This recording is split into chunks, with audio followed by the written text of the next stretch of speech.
I want you to just, for a second, take a mental snapshot of the world around you. Your room, your commute, your job. Hmm. It all feels pretty solid, right? Like there are systems in place, there's a government, there are rules.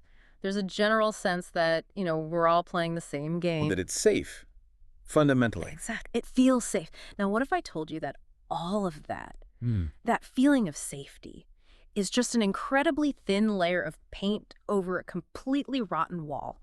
Hmm. And behind that wall, there are two things just waiting to crush you. On one side, you have, and I'm not exaggerating, the single deadliest biological organism in the known universe. We're talking pure distilled nightmare fuel. Absolutely. And on the other side, you have the very people who are supposed to be protecting you. The corporations, the military. It is the ultimate rock in a hard place scenario. Except, the rock is a xenomorph with acid for blood. Right. And the hard place is a corporate boardroom that looks at that monster and doesn't see a threat. They see a quarterly profit increase. That is precisely the terrifying reality we are wading into today. We are doing a massive deep dive into a stack of recovered materials that, frankly, probably shouldn't even exist. We're talking about the Earth Hive incident. Yeah, this is a heavy one. And the materials we're looking at today, I mean, these aren't just stories or secondhand accounts.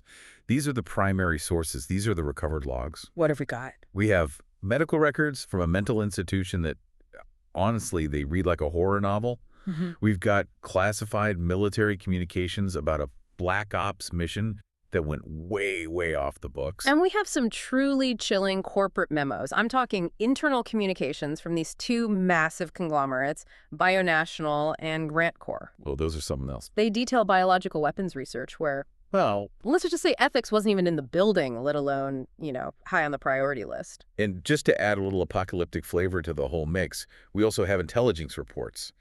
Specifically, reports on a doomsday cult. A doomsday cult called the Church of Immaculate Incubation, which I have to say is just a terrifying name for a church. That sounds like something you run away from, not toward. It really is.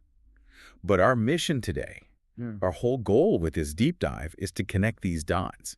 We need to figure out how a military cover-up, a corporate quest for the ultimate bioweapon, and a religious fanatic all collided. And how that collision might have doomed Earth. Exactly.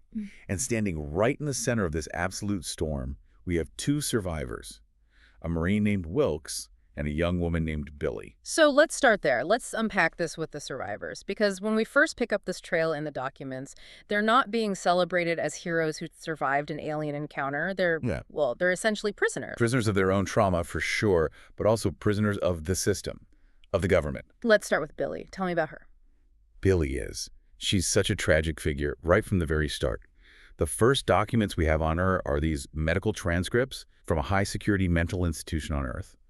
In the files, she's just listed as the patient from RIM. RIM. And for context, what was RIM? RIM was a colony world, a terraforming colony that was completely, utterly wiped out by these creatures.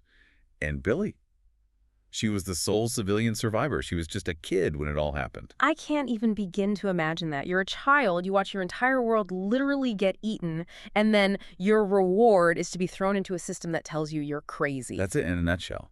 The sources, the medical logs, they say she's suffering from recurring nightmares. But as you read through these transcripts, it becomes very clear these aren't just bad dreams, are they? No, they're memories. They're memories. And this is where the institutional gaslighting really begins. The doctors, we have two names that pop up constantly, a Dr. Jiren and a Dr. Hannah. They treat these nightmares as hallucinations, as elaborate fantasies. Do you have one of those logs there? I do. I'm looking at an entry from Dr. Hannah here. She writes, and I'm quoting, "The patient persists in the fantasy of monsters with acidic blood. She describes creatures that impregnate human hosts via a horrifying oral violation." And then she diagnoses it. She calls it a deep-seated persecution complex manifested as biological horror. They're treating her trauma as a symptom of a defective mind. But we know, looking at the military files we also have, that she's just reliving what actually happened. She isn't fantasizing, she's remembering. Exactly. And the real tragedy here, the real crime, is that the military knows she's telling the truth. In fact, they tried to make her forget. The files mention a procedure, a brainwipe. A brainwave, you mean like literally trying to erase her memory? Yes, precisely. They used a combination of chemical and electrical therapies to try and cauterize the memories of the incident on RIM. It was all about maintaining secrecy. Right. They wanted to erase the evidence by, erasing the witness. But it didn't work. The trauma was too deep, the wipe didn't fully take, so the memories kept bubbling up as these night terrors. And because the doctors at the institution either didn't believe her or, more likely, weren't allowed to believe her, they just saw her as a hopeless, broken case. There is this one entry, one medical log that just gave me chills. It's dated just a few days before the main events of the story really kick off. It's Dr. Hannah again. The lobotomy. The lobotomy. She suggests a full prefrontal lobotomy. She writes that Billie is a liability to operational security and that they need to just burn out the parts of her brain that are causing the fantasies. It's brutal pragmatism. It's beyond cold. Yeah. They would rather turn her into a vegetable, a living ghost, than admit the truth of what she saw. They see her mind as broken hardware that just needs to be scrapped. And that brings us to the other survivor, Sergeant Wilks. Right, the soldier. Now, Wilks is in a very different kind of prison. He's not in a hospital. He's still technically in the Colonial Marines, but he's a ghost, too, in his own way. He really is. He's a career Marine, but he's been busted down in rank. The files say he's heavily scarred from acid burns on his face. He's seen by his superiors as a total screw-up, a burnout. And there are mentions of substance abuse issues. Which, makes perfect sense. It's a coping mechanism for what he's seen. He's the classic disregarded veteran. But here's the kicker, and this is what makes it so infuriating. The military intelligence logs mention something called truth machines. Truth machines, like a polygraph on steroids. Something like that. More advanced. They interrogated him extensively after the RIM incident.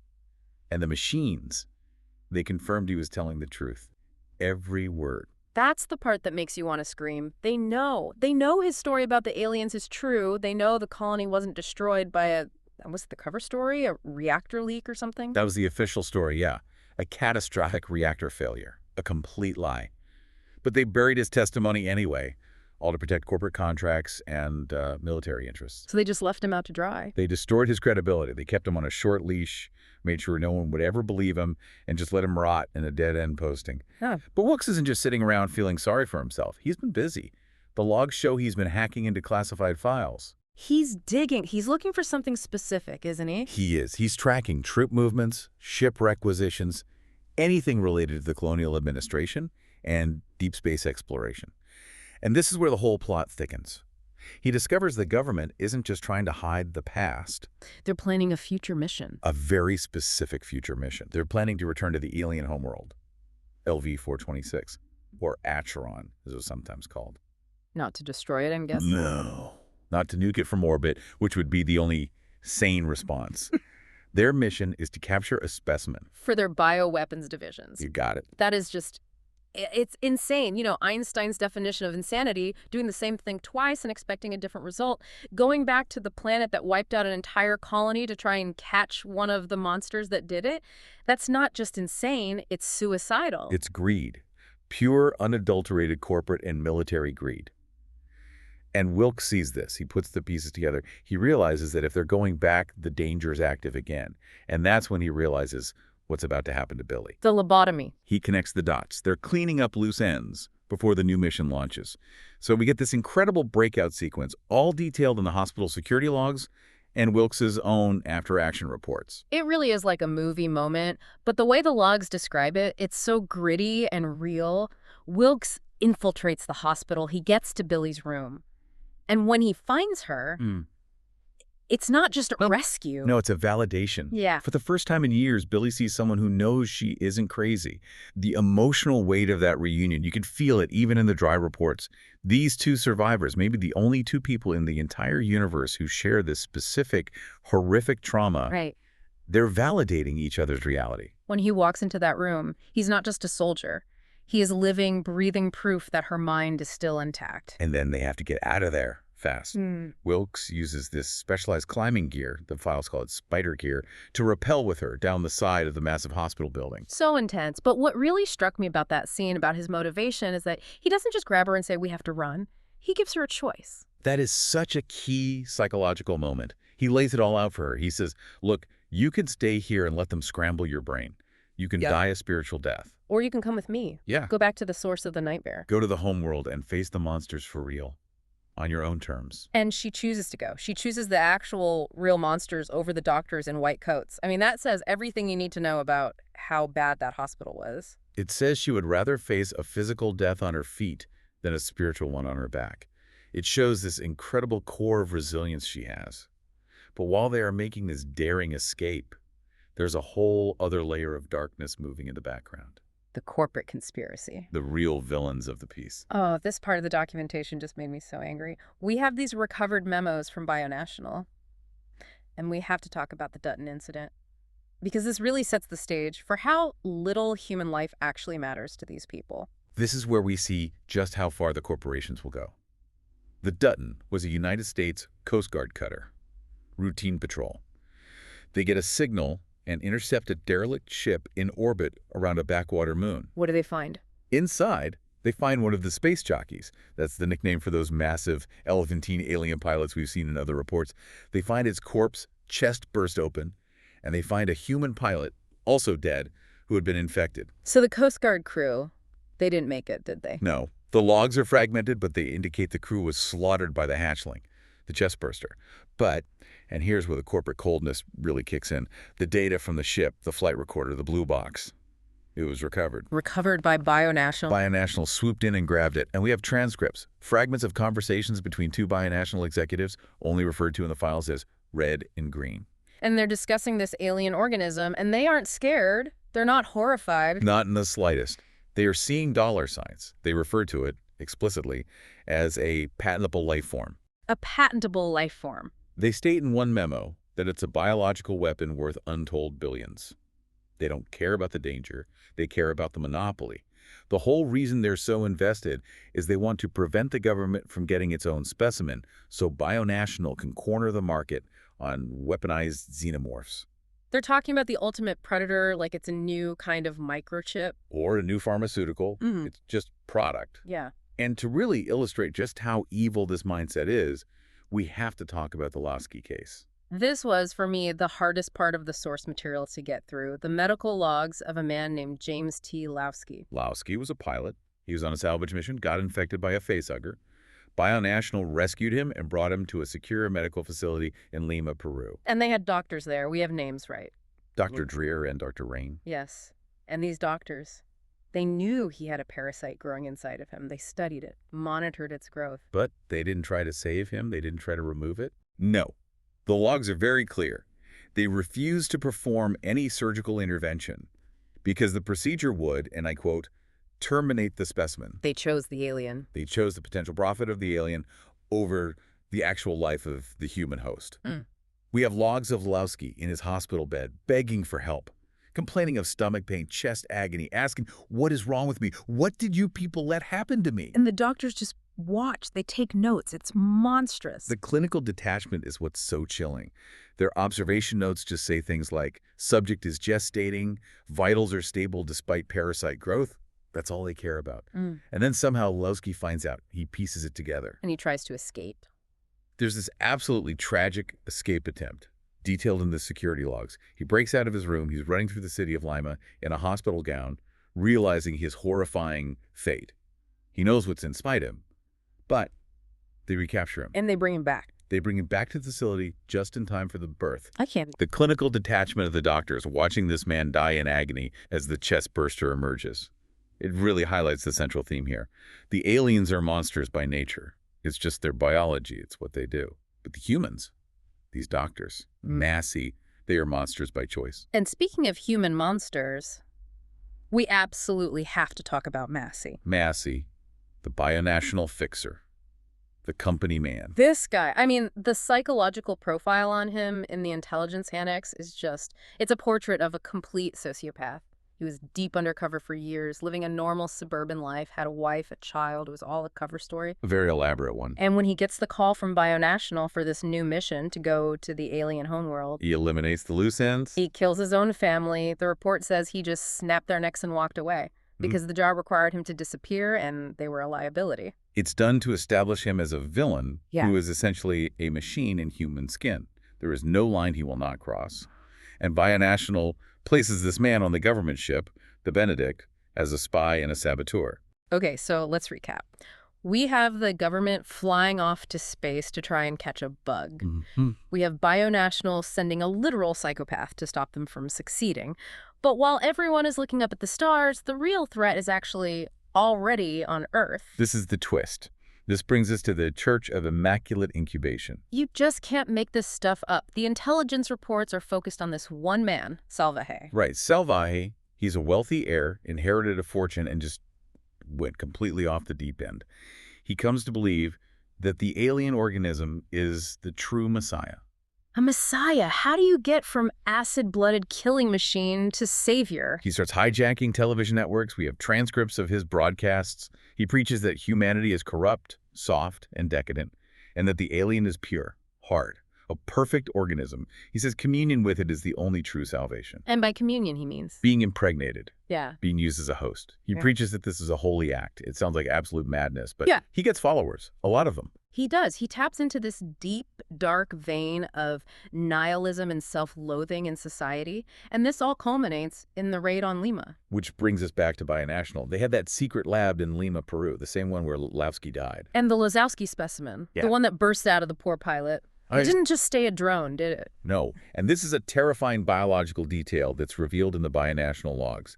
In the absence of a queen to lay eggs, a normal xenomorph can evolve. It can molt or transform into a queen itself to propagate the species. Nature finds a way. A horrifying way. So this lab in Lima now contains a fully grown alien queen, and Salvage's cult attacks this lab. We have descriptions of the security footage recovered by a government intelligence officer named Dr. Arona. And this footage it's pure nightmare fuel. It's beyond that. The cultists, hundreds of them, they breach the facility, they get to the primary containment chamber where the queen is, and they strip naked. They just walk in. It's a ritual. They walk into the containment room towards the eggs the queen has laid, and they just allow themselves to be taken by the facehuggers. They believe they're becoming one with their god. And the lab. Bionational has a failsafe, a thermite charge. The lab eventually self-destructs in a massive explosion, but it's too late. The infected cultists, dozens of them, escape before the blast.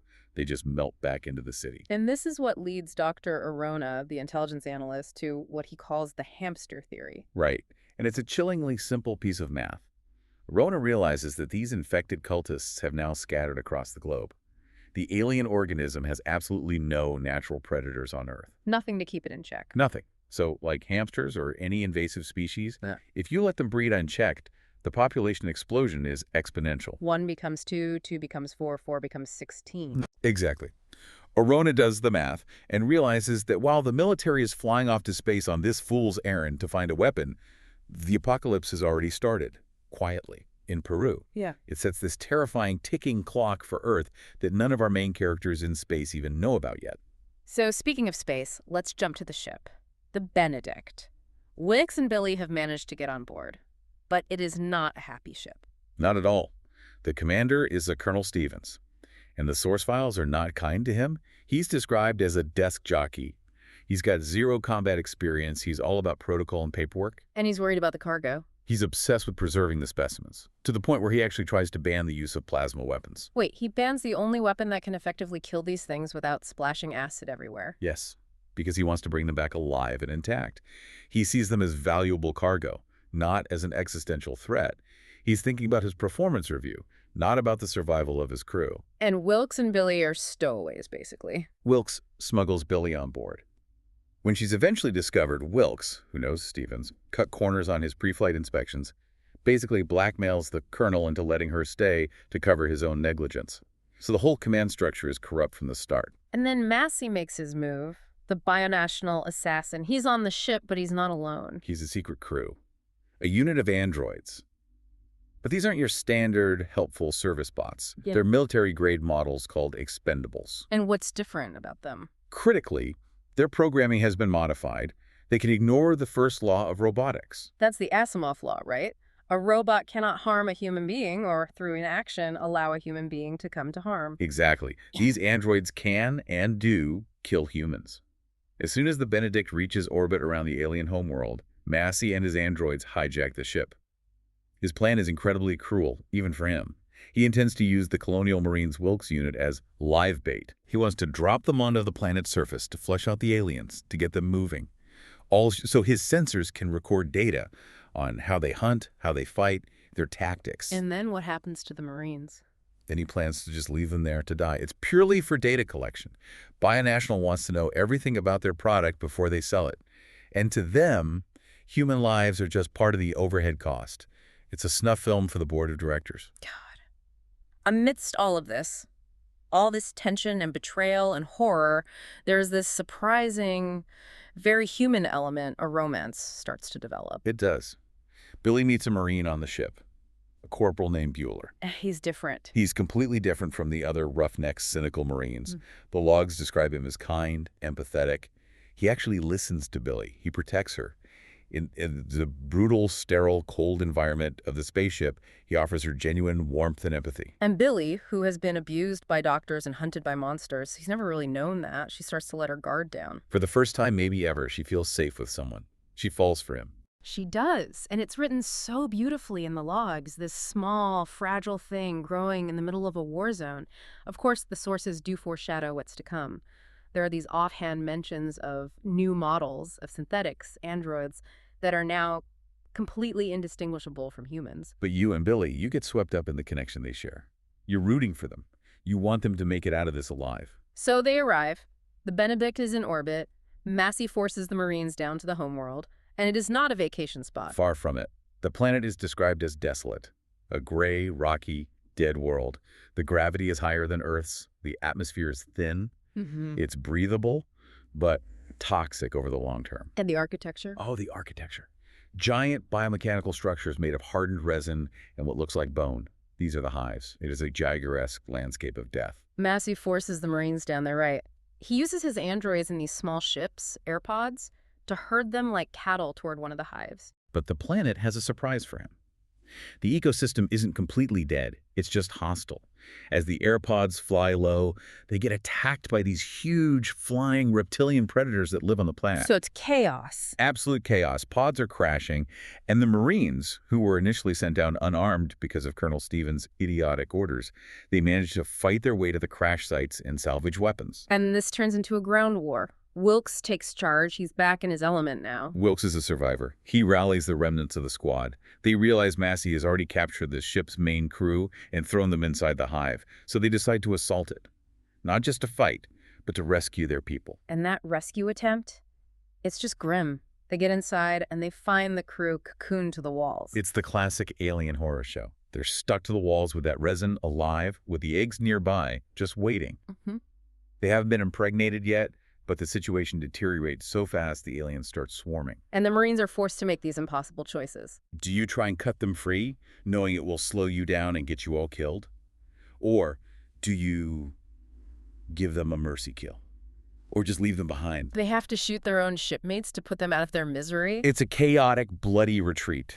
They realize they can't save everyone. They can barely save themselves. Meanwhile, back up on the ship, on the Benedict, things are coming to a head with the man responsible for all this. Massey. Right, Massey is watching all this carnage from the comfort of the bridge, just enjoying the show.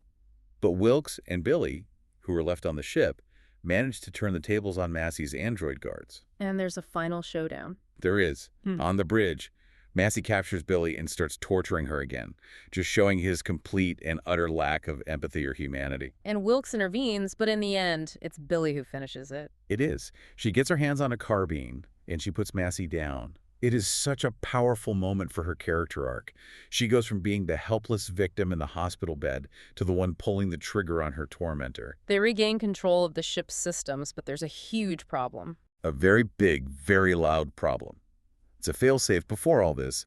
Wilks had initiated the ship's nuclear self-destruct sequence, targeting the planet's surface. He didn't want the ship or the aliens falling into the wrong hands. But now they're locked out of the command. They can't stop it. The clock is ticking down. They have to get their surviving friends off the planet before the nukes turn the entire surface to glass. And this leads us to the climax on the surface. The surviving Marines are fighting their way out of the hive, trying to get to their APC, and then the big revelation about Bueller. This is the gut punch of the entire story. During the chaotic escape, Bueller is attacked by an alien. The description in the logs is graphic. He's literally torn in half at the waist. Oh, God. But instead of blood and gore, White fluid sprays everywhere, synthetic fluid. Yeah. And he continues talking. He's calm. Yeah. He's trying to reassure Billie over the comm system, even though he's just been ripped in two. He's an android. He is. And for Billie, this is just devastating. The one person she trusted, the one person she loved, was a machine. And worse, Wilks knew. He knew Bueller was a synthetic, and he never told her. It's this profound betrayal of trust, right in the most horrific moment of her life. It forces you to ask all these questions. Was his kindness real? Can an android actually love someone? Or was it just sophisticated programming? The sources are ambiguous on that.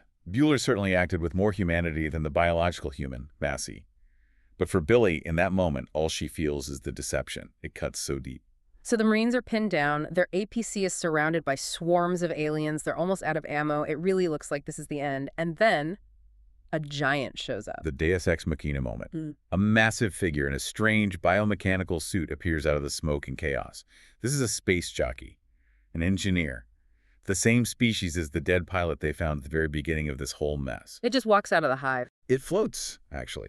It's using some kind of advanced technology, some kind of energy weapon, and it just effortlessly wipes out the hundreds of attacking aliens. It swats them away like they're flies. Does it help the humans? No. And that is maybe the scariest part of the whole story. Billie describes feeling a psychic projection from the entity. She feels this overwhelming wave of pure hate. But it's not directed at her. The entity hates the aliens. It sees them as a mistake. A pestilence. A specimen that went wrong. And humans. It ignores them completely, utterly. To this ancient, powerful being, the humans are just ants in the driveway. They're not even relevant. So it clears a path, but not to save the Marines. It's just cleaning up its own mess. That's exactly it. It floats away to its own, much larger ship, which was hidden nearby, and it just leaves the planet. It doesn't care about them one way or the other. But the path is clear. Wilks, Billie, and the few other survivors, including the damaged remains of Bueller, which they carry with them, they escape in the APC. They manage to launch back to the Benedict just as the nuclear bombardment begins. Wilks failsafe triggers. The entire surface of the homeworld is sterilized in nuclear fire. Yeah. The aliens there, the Queen, the hives, they're all destroyed. So, mission accomplished, I guess. They survived. In the strictest, most immediate sense, yes, they survived the homeworld. But let's look at the aftermath. The mission, from the perspective of the government and the corporation, is an abject failure. They didn't get their specimen. Which is good for humanity, but probably bad for Colonel Stevens' career. Right. But the casualties, the human cost is immense. Almost the entire military unit is wiped out. The only survivors are Wilks, Billie, another Marine named Blake, and the damaged android Bueller. But then we have that final chilling cut back to Earth, back to Dr. Arona, the intelligence analyst. And this is the haunting conclusion of the files. Wilks thinks he won. He sterilized the homeworld. He thinks he stopped the threat at its source. But Dr. Arona knows the horrifying truth. The infected cultists from that raid in Lima, they've given birth. Oh, no. All over the world, they've birthed queens. Plural. The infestation has begun. In secret. In the sewers and subways of major cities. Chicago is specifically mentioned in one of the final intelligence reports. While Wilks and Billie were fighting for their lives in deep space, Earth was being quietly, systematically overrun from within. So they are drifting in space, heading back to a home that might not even exist anymore. Or worse, a home that has become the very hell they just barely escaped. They're not going home. They're heading back to an Earth hive. That is just a terrifying irony. They went all the way to the stars to find the monsters, but the monsters were being harvested and unleashed right here in our own backyard the whole time. It really hammers home the central theme of all these documents. The alien, the xenomorph, it's a force of nature. It's a perfect organism. It does what it does. It survives. It reproduces. But it was the human element, the corporate greed of binational, the governmental desire for control, the religious fanaticism of Salvage that actually opened the door and invited it in. We didn't just invite it in, we ordered it via express shipping. And we paid for it with the entire planet. So what does this all mean for us? I keep coming back to that space jockey, that giant entity at the end. It's the final terrifying piece of the puzzle, isn't it? It hated the aliens, it considered them a mistake, and it completely ignored the humans. And that really raises the final provocative thought to end on. If that ancient, incredibly advanced entity viewed the aliens, the perfect organism, as a failed experiment to be destroyed, and it viewed all of humanity as something so insignificant it wasn't even worth noticing, Where does that leave us? What does that make us in the cosmic hierarchy? Are we just another pest, not even the main one? And if Earth is already infected, if the hive is already growing in Chicago and who knows where else, are Wilks and Billie actually the lucky ones, drifting in the cold, silent void of space away from it all? Is that the better outcome? That is a thought that is absolutely going to keep me up tonight. You and me both? This has been a heavy one, a really deep dive into the darkest parts of space and maybe the even darker parts of human nature. Thank you for walking us through it. Always a pleasure, even when the topic is this grim. And to you listening, keep your eyes on the stars. But maybe check your basement first. Catch you on the next deep dive.